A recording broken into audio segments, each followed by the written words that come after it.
Welcome. NOAA has just released its March of 2021 climate update, and this video summarizes the results. March of 2021 was the 8th hottest March on record. The Arctic sea ice was down 5% from its long-term average and was the 9th lowest on record. The Antarctic, on the other hand, had sea ice extending above average by about 10% and making it the 10th highest sea ice extent on record. La Nina conditions are still present in the southeastern Pacific. However, the condition seems to be weakening over time. North America was at its 10th hottest, South America at the 16th hottest, Europe at the 25th hottest, Africa at the 11th hottest, and Asia 9th hottest. And Oceania, basically Australia, was at its 25th hottest. That's probably the effect of the La Nina in the Pacific Ocean. We also had a second Category 5 cyclone, Niran. Despite the La Nina that's going on, temperatures for each area was generally in or near the top 10. Globally, as I said, it was the 8th warmest March on record, with it being 0.85 degrees centigrade above the long-term average. Land was 1.6 degrees centigrade above that average and was the 9th warmest. Oceans was the 5.7 degrees centigrade above the average and in 9th position also. The Northern Hemisphere was 1.14 degrees centigrade above the average and it was the 7th warmest March on record. The Southern Hemisphere was 0.56 degrees centigrade above the long-term average and was the 11th hottest on record. This map shows the temperature anomaly distribution across the world.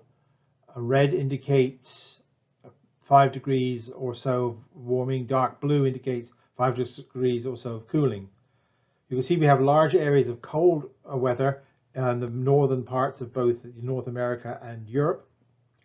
But to counterbalance that, Canada and the United States were generally above average temperatures, and everything from Central Africa through the Middle East and into China was much above average. As you can see, we have this swathe of cold water off the coast of South America. That is evidence for La Nina. This last map did not show which of these temperatures were records. This one does. This is called the percentiles map for March of 2021. Dark red here indicates record heat. The dark blue indicates record cold. As you can see, there are no dark blue areas and precious few areas of much cooler than average. That's the medium shade of blue. On the other hand, we had 29 new records set. Now that's much lower than the last couple of months, but nonetheless, it's still a net positive for warming. And there's hundreds of pixels here that are much above average, the medium to dark red. Here's my month-by-month matrix showing the ranking of each month compared with the others over the last 6 years. And we have the previous years but to that on the right. As you see, March is marked as the 8th warmest March on record, and so it's certainly not as warm as some of the previous 5 years have been. However, that means that so far 2021 is probably shaping up to be somewhere in the top 10 warmest years on record, despite the La Nina. And you'll see that as the La Nina is moderating, these figures may go up as yet. All the previous temperatures that I've quoted so far have been for surface temperatures. But let's take a look at the upper atmosphere and see what that's doing. In March of 2021, the lower troposphere was 0.3 degrees centigrade above the average. That was the 11th hottest March on record. The mid-troposphere was 0.1 degrees centigrade above the average, and that was the 19th hottest March on record. The stratosphere, which has been cooling, 0.33 degrees centigrade below the average.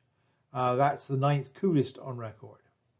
Now let's take a look at the status of the ice around the world. This is the so-called cryosphere. And we'll look first at Arctic sea ice, which was below average for March of 2021. This is the 9th lowest March on record and shows 18 consecutive Marches below the average. Next, we'll take a look at the Antarctic situation. There, the sea ice was above its average normal extent for March. It was about 10% above that average, and that makes it the 10th highest level of sea ice so far recorded. As always, we'll take a look at atmospheric composition and see how it's changed. This is carbon dioxide. It surged to a new record of 414.74 parts per million for March. That is a full 2.9 parts per million higher than last year. As I've said all along, La Nina is still present in March of 2021. This is some of the models that people have. They show that it is weakening and should drop back to being ENSO neutral for a few months this year, but possibly by the end of the year, the models are showing that we'll be back into another La Nina. Let's take a quick look at the US climate. It was the 14th hottest March in US history, with most of the eastern 2/3 of the country being above average or well above average, though very few records were set.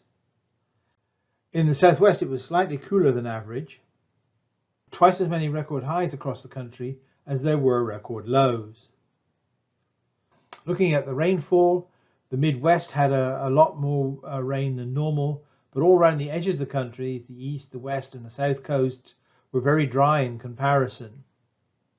So in summary then, La Nina conditions still in place. ENSO neutral conditions may return in May, but La Nina looks as though it may return by December. It's been the 8th hottest March on record. Sea ice below average in the Arctic, but above average in the Antarctic. Carbon dioxide sets a new record high. So until next time, stay safe and goodbye.